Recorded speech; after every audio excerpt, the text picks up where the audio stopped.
कुछ चीज़ें हमारी स्क्रिप्ट तक सीमित है कि मुझे वही करना है जो मुझे आता है।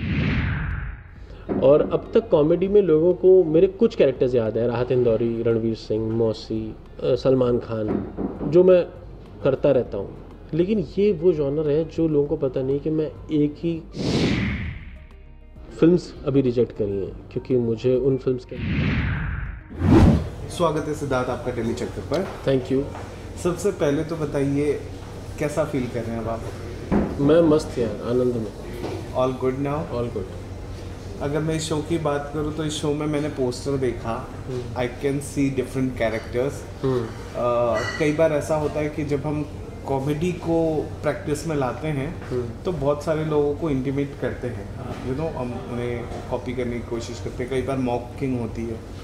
तो जो सबसे पहला सवाल है थोड़ा टेढ़ा है, और वो ये है कि ये नहीं लगा कि जो इन लोगों के फैंस होंगे वो लोग आप तक आएंगे, क्योंकि सोशल मीडिया एक रीच दे देता है, एक एक्सेस दे देता है कि यार भाई तूने आते ही ये क्या करना शुरू कर दिया, क्यों तू इनको मॉक कर रहा है? ठीक। तो कैसे लोगे आप उसे अगर वो आया? देखिए, मैं एक बात बताता हूँ कि मैं कोई भी आज तक कॉमेडी के जितने भी शोज़ किए हैं मैंने कभी भी किसी को डिमीन नहीं किया। मैंने रणवीर सिंह के सामने रणवीर सिंह किया, पर उन्हें बुरा नहीं लगा। उन्हें बुरा लगना तो एक पार्ट है, उन्हें बहुत अच्छा लगा। आप समझ रहे हो मैं क्या कह रहा हूँ? रणवीर सिंह के सामने रणवीर सिंह इतना ओवर करना, कूदना, गिरना, उनके सामने गिर जाना, पर he was enjoying it because I don't have an intent to demean somebody. I don't like to roast people. I like to create characters, and I only do the characters to whom I admire. मैं उन्हीं का किरदार करना पसंद करता हूँ, और मैंने जितने भी अब तक कैरेक्टर्स किए हैं वो उनको एक अलग ट्विस्ट दिया है। राहत इंदौरी साहब का कैरेक्टर है। I was about to tell you कि जिस तरह से आपने कहा था कि जिंदगी वो जो लाइन थी, तो उतनी देर के लिए हंसते ही समय, लेकिन आपके लिए कुछ देर के लिए राहत इंदौरी साहब जिंदा हो जाते हैं। जब मैं कहता हूँ कि सुनिए कि गुलाब, ख्वाब, दवा, जहर, जाम, क्या क्या है, उतनी देर के लिए वो जिंदा है। तो मेरे लिए वो शख्स जिसने इतना गहरी बातें हम लोगों को कही, मैंने उनसे बहुत कुछ सीखा। जब मैंने उनके किरदार को ट्वीक किया तो ऐसे किया कि मैंने फ्लेवर अपना ह्यूमर का दिया है, पर वो इंसान को मैं एडमायर करता हूँ। ये मेरा तरीका है ट्रिब्यूट देने का। मैं जिनको भी पोर्ट्रे कर रहा हूँ, it is to create fun and it is my love for them. अच्छा, अब मैं बताता हूँ, मैंने ये सवाल इसलिए पूछा क्योंकि कई बार ऐसा होता है ना कि फ़ोन आ गया है ना लोगों के हाथ में, तो एक्सेसिबिलिटी बढ़ गई है। तो बहुत सारे लोग हैं कलाकार जो इन चीज़ों से खुद को दूर रखना चाहते हैं कि चलो रहने दो, ये चीज़ हम नहीं करते, ये चीज़ हम नहीं करते हैं। आपसे मैंने यही जानने का इंटेंशन था कि आपने ये किया है और इसका ये क्लियर इंटेंशन है कि आप उन्हें एडमायर करते हो। करेक्ट। जो वेरी फर्स्ट क्वेश्चन में क्लियर हो गया। दूसरे सवाल पे हम जंप करेंगे, वो ये कि what comes in your mind and what makes you say for this show क्यों हाँ बोला? एक इसका कहते हैं ना, एक सिक्का उछालते हैं तो दो पहलू होता है। पहला पहलू ये हो सकता है कि आपको अपने एंड से कुछ क्रिएटिव करना था, फ्रीडम चाहिए था। दूसरा कि कोई और कॉमेडियन के साथ कोलैब के स्कोप सब कम हो गए। कौन सा फैक्टर? इसका मेरा फैक्टर ये है कि मैंने एक तो डिजिटल पे मैं देख रहा था कि सब लोग इतना अलग, एक डिजिटल मार्केट में यूट्यूब स्पेशली एक ऐसी मार्केट है जो टैलेंट के साथ फ्लरिश करती है। आपका कंटेंट फ्लरिश करता है, आप जितना अच्छा कंटेंट बनाते हैं वो उस हिसाब से बूस्ट करता है। तो मुझे ऐसा लगा कि OTT पे कभी हम काम करते हैं, कभी हम टेलीविज़न पे काम करते हैं, और कभी कभी हम साथ काम करते हैं, कभी हम साथ काम नहीं करते हैं। कुछ चीज़ें हमारी स्क्रिप्ट तक सीमित है कि मुझे वही करना है जो मुझे आ गया है, और कई बार ऐसा है कि वो मुझसे पूछते हैं, बट स्टिल ये एक बहुत ही वेरी करने वाली चीज़ है। पर ये प्लेटफॉर्म है कि जब मुझे कुछ क्रिएट करना है मैं क्रिएट कर सकता हूँ। तो मैंने एक शो क्रिएट किया है जिसका नाम था व्हाट नॉनसेंस, जो कि अभी आप पीछे देख रहे हैं। ये शो का टाइटल ही इस पूरी थीम पे आधारित है। जो भी इंटरव्यूज़ चल रहे हैं वो नॉनसेंसिकल है, जो भी कैरेक्टर्स हैं वो फिक्शियस है, थोड़े ट्विक किए हुए हैं, और जितने भी कैरेक्टर्स मैं प्ले कर रहा हूँ वो सब is to entertain people, and this is 80% improvisation and 20% it is script. ये शो देख के आप मुझे बताइएगा मुकेश, आपको कैसा लगा? मैंने ग्लिम्पसेस देखे हैं ओके और मुझे सच में अच्छा लगा और इसीलिए मैं इतना एक्साइटेड हूँ और इसलिए मैंने घुमा घुमा के क्वेश्चन नहीं पूछा।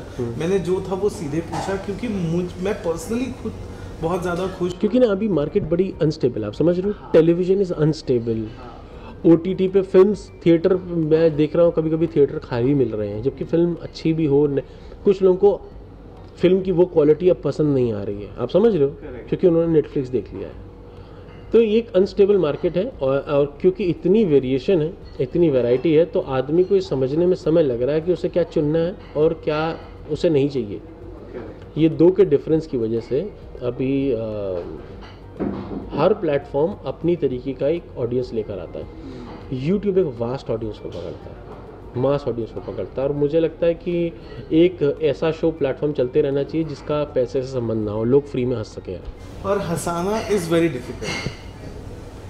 डिफ़िकल्ट फॉर जिसको हंसाना नहीं आता, पर जिसको हंसाना आता है उसके लिए it is a full time job, मस्ती से भरा काम है। बात कर लो कॉमेडी जॉनर की अगर, तो एक फेज़ ऐसा आया था जहाँ पर रोम कॉम आ रहा है, हॉरर कॉम आ रहा है, अभी भी हॉरर कॉम आ रहा है, हॉरर अलग नहीं आ रहा है और कॉमेडी अलग नहीं आ रही है, because makers find it very difficult कि कॉमेडी को उस तरह लाना, क्योंकि पंच कब कहाँ कौन सा पंच फूटे ये कोई गारंटी नहीं दे सकता, उसमें आप जैसे टैलेंट्स का आना और इस तरह का शो लाना, वो कहते हैं ना सोने पे सुहागा जैसा तो है, पर इसमें चैलेंजेस भी हुए होंगे, आपके अपने एंड से भी बहुत कुछ हुआ होगा, कुछ ऐसा है जो आप शेयर करना चाहो कि ये एक चैलेंज जो मैं फेस कर रहा था in terms of set, in terms of character, in terms of anything? मुझे कोई भी चैलेंज नहीं लगा, मुझे बहुत मज़ा आया ये शो को बनाने में, और इसमें मैंने 8 कैरेक्टर करे फर्स्ट सीज़न में, सेकंड सीज़न हम लोगों ने शूट करना स्टार्ट भी कर दिया, और जो फर्स्ट सीज़न है इसका अभी हमने 4 एपिसोड रिलीज़ करे और अब हमने इसका अनाउंस किया है कि ये शो आ रहा है, लेकिन इसके जो किरदार हैं वो सब एक से दूसरे से डिफरेंट हैं, और हर एपिसोड में जो नया कैरेक्टर आता है उसकी अपनी कैरेक्टरिस्टिक है, वो बिल्कुल नया किरदार है, ठीक है। और अब तक कॉमेडी में लोगों को मेरे कुछ कैरेक्टर्स याद हैं, राहत इंदौरी, रणवीर सिंह, मौसी, नसीर, उस्ताद घर छोड़दास, सलमान खान, जो मैं करता रहता हूँ, लेकिन ये वो जॉनर है जो लोगों को पता नहीं कि मैं एक ही, मेरे अंदर हज़ारों किरदार हैं और मुझे बहुत मज़ा आता है उन्हें पोर्ट्रे करने में, तो पहली बार मैं पोर्ट्रे कर रहा हूँ।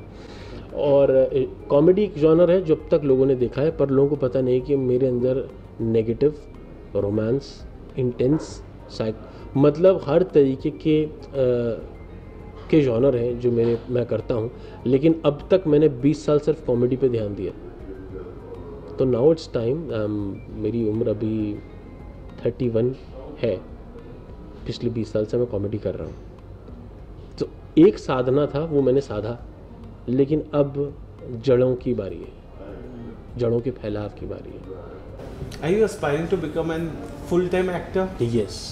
तो are you trying somewhere किसी OTT प्रोजेक्ट में या फिर? मुझे अभी मैं कभी कभी कुछ लोगों से कनेक्ट करता हूँ और कभी कुछ ऐसे रोल्स आते हैं जो कि मैं ऐसे किसी चीज़ को शुरू नहीं करना चाहता, क्योंकि ये मैं कर चुका हूँ, मैं कॉमेडी कई साल कर चुका हूँ, और कोई अच्छा कॉमेडी रोल आता है तो मैं ज़रूर हाँ कह देता हूँ, लेकिन जब मैं कुछ इंटेंस करना चाहता हूँ, जब मैं कुछ नया क्रिएट करना चाह रहा हूँ, उसमें कोई भी किरदार के हिसाब से नहीं करूँगा मैं काम। I am right now am choosing work.